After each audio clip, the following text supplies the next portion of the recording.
આપણી સાથે તેજસ્વી જોડાયેલા છે. તેજસ્વી, ખાસ કરીને આપણે ગયા અઠવાડિયે જ્યારે ચર્ચા કરી હતી ત્યારે આપણને એક સારો એવો ઉછાળો એ ઓપ્શન રણનીતિની અંદર જોવા મળ્યો હતો. આજે હવે ખાસ ક્યાં ધ્યાન રાખશો ઓપ્શન રણનીતિ માટે?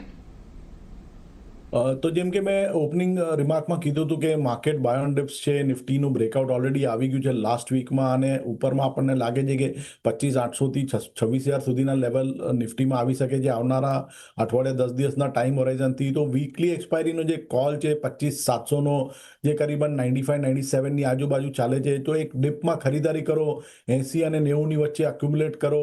સ્ટોપ લોસ રાખવાનો રહેશે 33નો, અને આમાં પહેલો ટાર્ગેટ રહેશે 150નો અને બીજો ટાર્ગેટ રહેશે 205નો. ઓવરઓલ ચાર્ટ સ્ટ્રક્ચર ઘણું રોક સોલિડ છે, તો ઘટાડે બાય કરવાની સલાહ રહેશે નિફ્ટીમાં.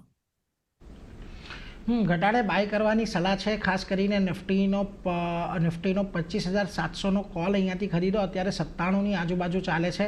હજી 80 અને 90ની રેન્જમાં આવે ત્યારે ખરીદારી કરીને ચાલો. 150, 205 અહીંયા આપણને લક્ષ્યાંક આવતા જોવા મળી શકે છે, અને 33 રૂપિયાનો સ્ટોપ લોસ તમારે રાખવાનો છે. એટલે ખાસ કરીને અહીંયા નજર રાખતા રહેજો. આજના દિવસે એક સારી તેજી તમને અહીંયા જોવા મળી રહી છે. પરંતુ આગળ વધ્યા